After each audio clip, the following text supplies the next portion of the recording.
How credible do you believe the threat posed by the Al-Qaeda is at this moment? Amin-Ul-Haq, the chief security officer of the Al-Qaeda leader, coming out in public, getting this rousing response, no longer in hiding. For the longest time, the Taliban were trying to tell the world that the Al-Qaeda will have no space in the new Afghan emirate. That clearly doesn't seem to be the case. How alarmed are you by the release of the likes of Amin-Ul-Haq and other Taliban terrorists who were so far in jail but now seem to be back on the streets of Afghanistan?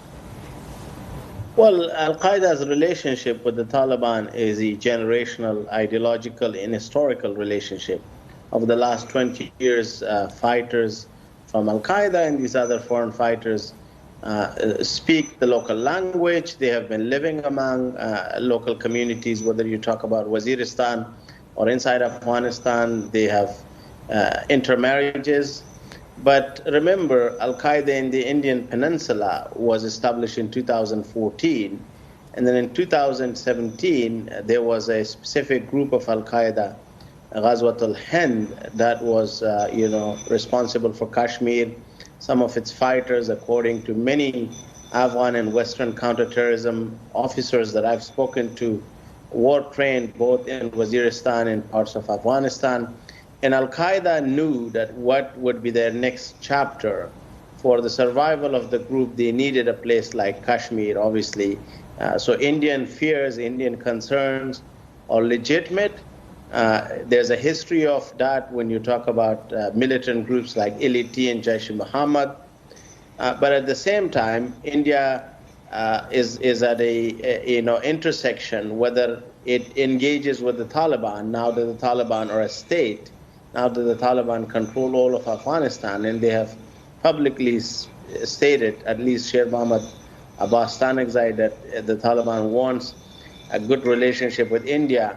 I mean, when we talk about the Taliban, I would like to divide them into three categories. Number one is the political office, the more savvy, the ones exposed to the international arena. They have been in touch with governments, including Western governments at the highest echelons.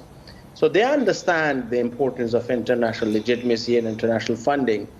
Then you've got the military commanders and leaders, the hot-blooded, hot-headed, the rigid ones, the ones who have been heavily influenced by Al-Qaeda. After all, they learned suicide truck bombs, roadside bombs, how to turn commercial drones into weapons, mortar attacks, targeting.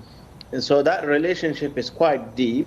And you also have a generation of Taliban fighters and leaders within their military file and rank who have suffered because of the airstrikes or night raids. So they have a sense of grudge, a sense of revenge. And then you've got the foot-level soldiers who are men from rural Afghanistan, have been fighting over the years, and now they have been more surprised to find themselves on the streets of Kabul.